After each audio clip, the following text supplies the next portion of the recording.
Welcome back, everyone. I hope you're doing well. This is going to be part 2 of the American Civil War. Glad you're here. Make sure you strap in, hit that subscribe button, and let's go.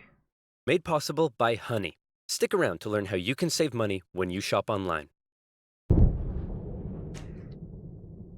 As the Union struggle to take control in the East continued, elsewhere, the war raged on. The Confederates attempted an invasion of Kentucky, hoping the state as a whole would join them, but they were pushed back. The Indian Territory saw Native American tribes ally with one side or the other in the hopes of securing rights after the war. Along the Mississippi, General Ulysses S. Grant remained one of the few Union generals scoring major victories. With his best pal, General Sherman, by his side, Grant led his armies down the Yeah, we saw that. They both of them, that's a huge tandem for this war. Mississippi to the Confederate stronghold of Vicksburg. Both sides knew that if Vicksburg fell, the Confederacy would be split in two, and the Confederates prepared for an intense defense of the city. But back in the East, Lincoln still wanted somebody to march south and take Richmond. Having given General McClellan the boot, he needed a new man in charge. All right, Mr. President, option 1 is General Hooker. Bit of a nutcase, but a good general. Option 2, his qualifications are his name is Burnside and he has freaking dope-ass sideburns. Say no more. So General Burnside was put in charge of the Army of the Potomac and sent south. Lincoln hoped he finally had a general who could succeed. Burnside met General Lee at the city of Fredericksburg, where he intended to rapidly cross the river and take the city. But the Union War Department was too slow in delivering the pontoon bridges, and the two sides were forced to camp across from each other, close enough to speak. Hey Yankee, ready to get your butt kicked? Yeah, right, rebel. God is on our side. No way, God's on our side. Oh, you think so? Well, why don't we ask him? Hey God, whose side are you on? Ow. Dude, uncool. With over 100,000 men, the Union Army finally launched their massive attack on the 11th of December. That's a ton. That's a ton. But by now, the Confederates had amassed their forces. During the battle, wave after wave of brave Union men marched headlong into a brutal Confederate onslaught. Even the Confederates couldn't believe what they were seeing, and in one moment of camaraderie, a Confederate sergeant, unable to take it, reportedly came out into the field to tend to the Union wounded. Seeing this, the Union troops held their fire. Still, Burnside and his forces were soundly defeated at Fredericksburg and forced to retreat. Lincoln's popularity and Northern morale continued to plummet, especially as the winter heading into 1863 was bad. I mean, that's every time a war happens. The longer it happens, it always affects civilians the most, no matter what, whether it be rationing, whether it be civilian deaths, whether it be starvation, etc. It always affects the civilians the most, which you gotta blame one person, the guy at the top. The winter camps were rife with disease. The food was less than appealing. On both sides, men began to leave. Hey, where do you think you're going? I'm deserting. What? Don't you love your country? Yes, I do. And I'm trying to get back to it as quick as I can. Lincoln, ever the kind and caring man he was, spent much of his time pardoning deserters' death sentences. Oh my, here's a 17-year-old boy sentenced to be hanged. Well, I'd better suspend his sentence, or he'll be suspended tomorrow. What? To try to keep the numbers up, both sides had introduced conscription. There was controversy in the North, however, since rich men could simply pay to have someone else fight on their behalf. Riots broke out in New York City, with enraged mobs furious at the idea of going to fight for slaves, an idea that many of them simply did not support. However, after so much pressure, the Union had finally begun allowing black men to enlist, and these men, knowing what they were fighting for, signed up. By morale through the roof. the end of the war, nearly 200,000 troops, 10% of the Union Army, would be black. The valor and bravery they showed throughout, silencing critics. Okay, well that last guy was useless. Let's try this Hooker fellow. General Joseph Hooker was put in charge of the Army of the Potomac, and once again, Lincoln ordered him to move south and take Richmond. I noticed the South's flag changed. Did that just happen like midway through the war? Hooker met Lee at the Battle of Chancellorsville, where Hooker had over twice the men Lee did. Lee was forced to defy all military convention and split his smaller force into two. Lee had absolutely no chance of winning, and Lee won.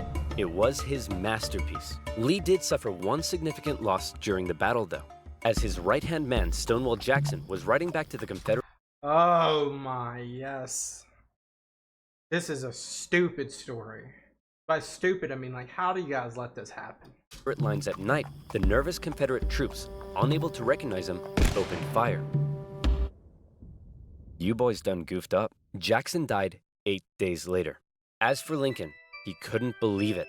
It was yet another loss, and Northern support continued to waver. While the Union kept on struggling in the East, out west, unconditional surrender Grant was making moves as always. In an attempt to take Vicksburg on the Mississippi, he made a series of risky and bold movements. He sent a cavalry raid and feigned Sherman north to confuse the enemy. Then, aided by a fleet of ironclads on the river, he raced his army south to cross the Mississippi. Aware that the terrain to the north was restrictive, instead, he strategically moved northeast, hitting Vicksburg's supply line and defending his rear from Confederate armies in Jackson. Once he reached Vicksburg, the Confederate defense became hardened, and Grant was forced to settle in for a month-long siege. That is amazing. Just Vicksburg alone looks like it's an amazing strategical win. To use ironclads to pace you down the Mississippi, as well as to utilize a supply run attack versus a straight, like, first-in-class type strategy right here. During which time, he got rather bored. Despite not taking the city, Lincoln loved it and encouraged Grant to hold firm. It would only be a matter of time before the Mississippi was in Union hands. Around this time, the people in the west of Virginia, who had remained loyal to the Union throughout, finally broke away to form their own state. They could have named it anything in the world. Oh my God. But the creative minds at the time came up with the ingenious West Virginia. Not bad. Back in Washington, Lincoln once again wanted a new general to take command. Oh my goodness, why do all these 19th century generals look so bust? Look, we got Sleepy Eyes Joe here. That's Princess Leia with a mustache. E.T. phoned the doctor. Fine, why don't we give Snapping Turtle McGee here a shot? They're tired. They don't sleep. So General Snapping Turtle McGee was put in charge of the Army of the Potomac, and it was a crucial time for the Union, because once again, the Confederates decided to go on the attack. So far, they had done exceedingly well militarily, but as the war kept going, the Confederate economy was crumbling. Riots broke out in the streets of Richmond as the price of bread skyrocketed. Supplies were dwindling. Jefferson Davis wanted to send men west to rescue Vicksburg, but General Lee knew the longer the war lasted, the worse their chances got. And he still hoped if he could just threaten D.C., the already demoralized North would surrender. So in June 1863, with the momentum behind him, General Lee once again entered the North, fighting his way through Maryland and into Pennsylvania. Wow, Pennsylvania. General Meade set out to meet him for what would be the most significant battle of the entire war. If the Confederates won, D.C. could fall. If the Union won, it would be a turning point, as the Confederates would run out of steam, and the small town that was to get caught up in the crossfire of the Is it Gettysburg? The largest battle in American history was Gettysburg, Pennsylvania. Yeah. On June 1st, units from each army encountered one another and skirmished through the town itself. The townspeople were forced to take refuge, except for one man who reportedly ran outside for a strange reason. "Joseph, what are you doing?" "I'm not gonna let them take my beans." "How many times do I have to tell you they're not here for your beans?" By the second day, over 100,000 men stretched for miles across the battlefield. Lee took the initiative, deciding to hit the enemy's flanks, and he came very close to breaking through the Union's disorganized left. But Union Colonel Joshua Chamberlain ordered a desperate bayonet charge, smashing into the Confederates and forcing them back. The Union forces held across the line. On the final day, Lee believed the Union Army had fortified its flanks, so he decided to finish them off with one massive central assault. The Confederates rushed at the Union lines during General Pickett's charge, and this time, it was the Union's turn to unleash hell. Meade had correctly guessed Lee's strategy, and the Confederates were decimated, forced to turn. That's just horrendous. That looks very similar to like how World War I trench warfare. Not in the same capacity, but very, very close in terms of like no man's land. And flee. A devastated General Lee called out to his fleeing and wounded men, telling them it was his fault. And after holding for a counterattack that never came, he ordered a retreat back into Virginia.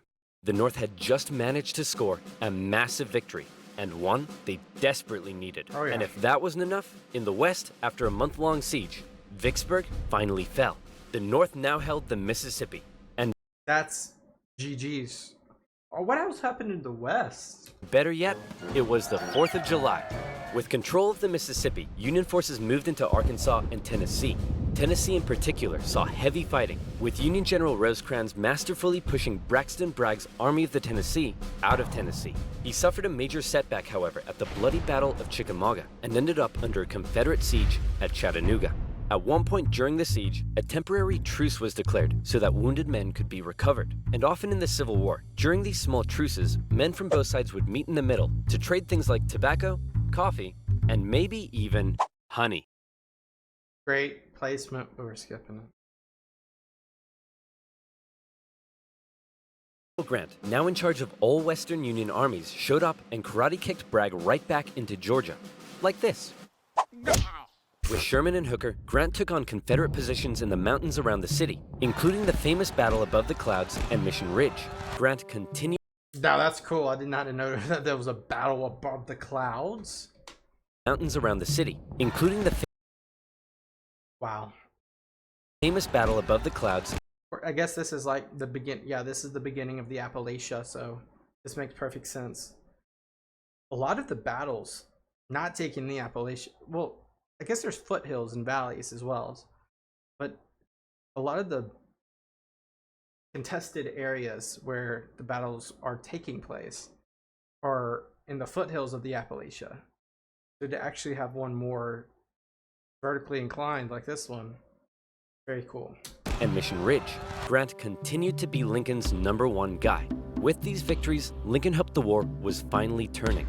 Back in Gettysburg, the entire town had been turned into a hospital to care for the scores of wounded men. Throughout the war, on both sides, women such as Clara Barton rose to the occasion, doing crucial work on Red Cross. the home front and volunteering as nurses for those who had given their lives. A new national cemetery was to be established at Gettysburg, and Abraham Lincoln traveled out to attend the opening ceremony. At the event, the main speaker spoke for 2 hours. Then, Abraham Lincoln was called forward to give some brief, appropriate remarks. In just 2 minutes, he masterfully and poignantly iterated America's national purpose and the need to continue the fight. Really, really good speech. Such a good speech. First time I ever heard this speech was when I was in Disney World at the Hall of Presidents. I don't think it's the entire speech, but there is a good subset of the speech that is said. It's the 4 blah blah blah, but it's really about the desecration. No desecration. This land is going to be set to be the cemetery for these brave souls, as they have fought for a house not to be divided, but one that is whole, etc., blah blah blah. But really good speech. The Gettysburg Address would become one of the most famous speeches in American history. Yeah. While they were now making progress, the North still couldn't find a decisive victory in the East. And that was bad news for Lincoln, because his presidency was now in its 4th year. In 1864, there was an election coming. The Confederates knew this too, and with little hope left of being able to threaten the North militarily, they believed their last shot at victory may be in the election, since Lincoln, emancipation, and the war itself weren't exactly popular. People in the North were sick of war and wanted to put it behind them. Robert E. Lee hoped that if he could just hold out and continue to inflict more defeats, the people of the North would vote Lincoln out and replace him with a Southern sympathizer who may be willing to negotiate. Lincoln knew now he desperately needed a victory. Now, I know what you're thinking, but oversimplified. If Lincoln loves General Grant so much, then why doesn't he put him in charge of the campaign in the East? Well, guess what, loyal subscriber? You've hit the nail on the head. You're bold, Grant. I'll grant you that. I'm promoting you to General-in-Chief, and I ain't taking you for granted. Now I want you to go defeat Lee. Grant me my wish. Please stop. So Grant was put in charge, and he came up with a new plan. He wanted to press the Confederates on all fronts, with General Banks to capture Mobile, Alabama, General Sherman moving south to Atlanta, and Grant joining the Army of the Potomac as they advanced through Virginia. In May 1864, that plan went into action. Sherman steadily advanced on Atlanta, facing off against the smaller Confederate army under General Joseph E. Johnston. In addition, a cruel yet highly skilled cavalry general and winner of the funniest Confederate statue. What is that? Award, Nathan Bedford Forrest was also nearby, doing his best to threaten Sherman's advance. But in a series of battles, Sherman dominated and pushed Johnson back to the city. But he was held just outside of Atlanta itself and was forced to lay siege. Meanwhile, the main show was happening to the east in Virginia. The Union's top general was finally about to face off against the Confederacies. Lincoln hoped Grant would bring something new to the Eastern Theater, and bring something new he did. As Grant began moving south, Lee still regularly outmaneuvered him and inflicted heavy casualties, hoping to demoralize the North as much as he could. But here's what set Grant apart from others. He knew Lee was running out of men and that the North by comparison had plenty. Grant would throw his forces at Lee, and even when Lee repelled them, And we saw that before, Grant would do that. Grant, rather than pulling back, would give the order to keep moving forward and flank Lee, again and again. In under 6 weeks, 80,000 men would be killed, wounded, or missing. Dang! It's a meat grinder out there. In DC, Grant was criticized for being a butcher. At the Battle of the Wilderness, the Union casualties were so heavy that Grant reportedly began to weep. But still, Grant could replace his losses. Lee couldn't, and he was being pushed all the way back to Richmond.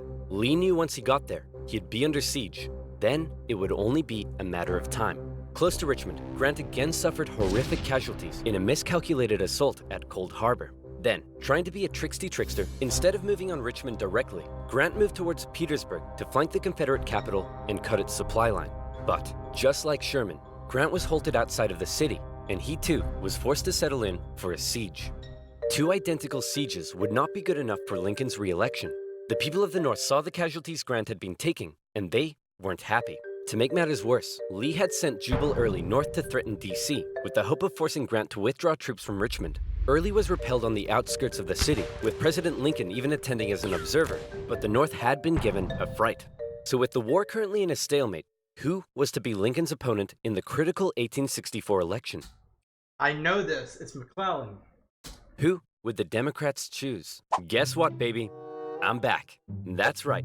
General George B. McClellan would run for president against Abraham Lincoln. My fellow It's kind of funny, actually. countrymen, if you elect me, I, the great General George McClellan, will fearlessly and valiantly win the war.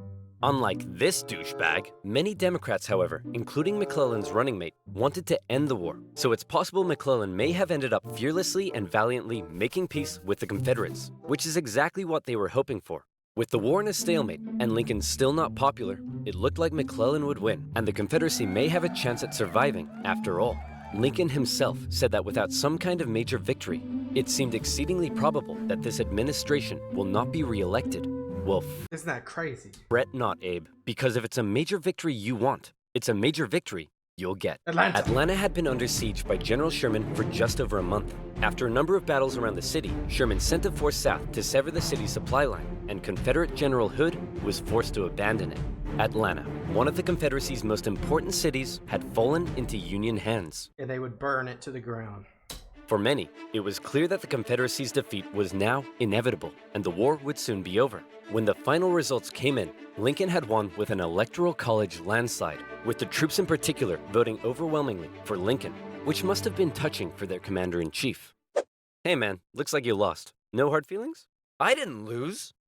I merely failed to win. In January, Lincoln involved himself heavily in ensuring the 13th Amendment made it through Congress. In a narrow and historic vote, the amendment passed. Slavery would now be constitutionally banished throughout the nation. Finally. Black men and women, watching the vote from the galleries, knew the work had only just begun. A couple months later, at his second inauguration, with victory right around the corner, he didn't celebrate, he didn't gloat. Instead, he emphasized the need for reunification and binding up wounds. To him, Americans, North or South, were to again be compatriots. However, listening to Lincoln speak that day was a man who had no interest in reunification. The actor. John Wilkes Booth, an actor living in DC, was also a deep Southern sympathizer, and as the war turned against the Confederacy, depressed and full of hate, he was already plotting his revenge on the man he held responsible. With further Confederate losses, it was pretty clear at this point who would win. But still, Jefferson Davis showed no sign of giving in. The North were frustrated to see the conflict being dragged out. Why waste more lives? In Atlanta, General Sherman believed he had the key to forcing the Confederacy's hand. He had an unusually modern concept that an army could only survive with the support of the people. Strike at the people, and the army collapses. Sherman decided to do something unprecedented. He would remove his 62,000 men from their supply line and march through the heartland of the Confederacy, where they would live off the land. There, they would wreak havoc. As they marched, they tore up railroads, burned farms, and destroyed communication lines. They also liberated thousands of slaves. The damage done was estimated at $1.4 billion. The tactics were cruel, but to Sherman, it was better than losing yet more men in battle. In December, he reached Savannah, Georgia, but he wasn't done yet. Next, he turned north to inflict his punishment on the first state to secede, South Carolina. As he moved, he came ever closer to General Lee's army, still holding out at Petersburg. So see what I was talking about? They're constricting now. They're constricting like a boa, a snake. Sherman from the bottom, Grant from the east and top. The siege of Petersburg had lasted for 292 days. 60,000 of Lee's men had deserted. Numerous Union attempts to break through had failed, but when the breakthrough finally came, it came quick. On April 2nd, a Union assault finally pushed the Confederates from their defenses. Hey man, there's no need to evacuate, right? You'll rescue us like last time, right? Sorry, can't hear you. Lee narrowly escaped the city, hoping he'd be able to meet up with General Johnson and continue the fight. Grant chased him down. Richmond was evacuated, and Jefferson Davis went on the run. As they left, the Confederates set fire to military buildings, but the flames burnt out of control, and as the Union troops arrived, they became firefighters. A couple of days later, Abraham Lincoln visited the war-torn city. Grant caught up to Lee at Appomattox Courthouse, where he trapped his forces. It was here, on April 9th, 1865, that Lee saw no point in continuing. Sir? Listen, bub. I drank a bit too much last night, and now I'm hanging like a fruit bat on a hot day. So whatever you have to say, I don't want to hear it. General Lee says he wants to surrender. Hot diggity dog! Grant and Lee met in the home of a nearby farm family, owned by a man who had tried his best to escape the Civil War years earlier, Wilmer McLean. All right, can we all just hurry up and get this over with? Martha, not now! Vacuum's not even been invented yet. I'm cleaning. Do you want us to get rats? Grant and Lee, after years of war, now spoke respectfully to one another. When Lee left, his face filled with emotion, Grant's men began to cheer, but Grant ordered them to stop. He knew that now was the time for reconciliation. Just over 2 weeks later, General Johnson would surrender to Sherman, ending the war for 89,000 Confederate soldiers in the largest surrender of the war. Not every Confederate state had surrendered, but the war was as good as over. Oh, yeah. Across the North, church bells rang out and celebrations erupted. In Washington, Lincoln gave a speech from the White House to a jubilant crowd, in which, among various things, he expressed his support for black voting rights. Lincoln had seen the nation through its deepest crisis. The presidency had visibly aged him. Jeez, look at those eyes. He is not sleeping well. He had lost over 20 pounds. He said sometimes, "I think I am the tiredest man on earth." I'm not sure tiredest is a word, but They did not have energy drinks back then, did they? geez, the man's exhausted. Cut him some slack. On a carriage ride with Mary, Lincoln clearly was looking forward to being a president in a time of peace. He was apparently very cheerful, surprising his wife, and he told her that between the war and the loss of their son, they'd both been very miserable. Now, it was time to be happy. On the evening of April 14th, Lincoln attended a play with his wife and some friends at Ford's Theater. It was a comedy, and the Who's that in the audience? That seems like a general that also was present. president appeared to be enjoying it very much. In a nearby bar, John Wilkes Booth swallowed 2 glasses of brandy. He slipped quietly into the president's booth and awaited for the audience's laughter to rise. And then, of course, apparently he did that when it was the biggest joke since he was an actor near the play. The president was shot in the back of the head. Booth fled the city. Soldiers carried Lincoln to a boarding house across the street. There, doctors declared there was nothing they could do. Surrounded by his heartbroken wife, son, and members of cabinet, at 7:22 the next morning, President Lincoln passed away. Never before had a president been murdered. A shocked Yeah, that's another thing that's just overlooked in all of this. Oh, this photo is amazing. What a photo to use. You got Teddy Roosevelt in the window right there. You guys can't see it probably, but Teddy Roosevelt is in that open window on that building. He's like 4 years old at the time. But what a picture, but more or less what a time. Never have you had a leader, a valiant, like like a leader that brought you through a war, a civil war, and now he's gone. Nation mourned as a 12-day funeral procession carried Lincoln back to his home in Springfield, Illinois.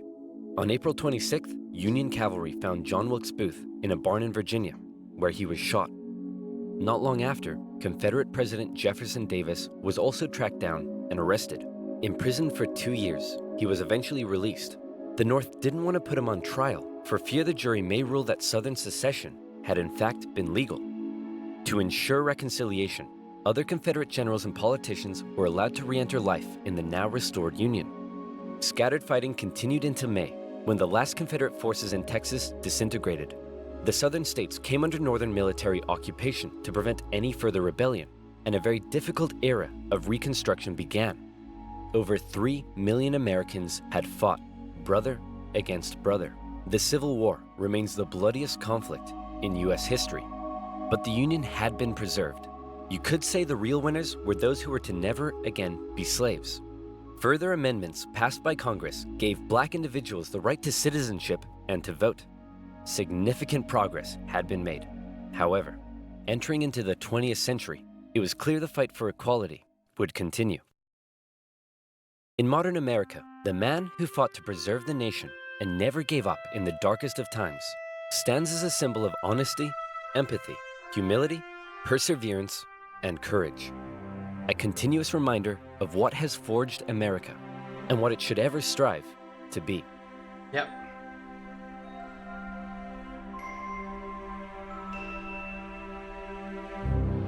What a video, guys. What a video. That's it.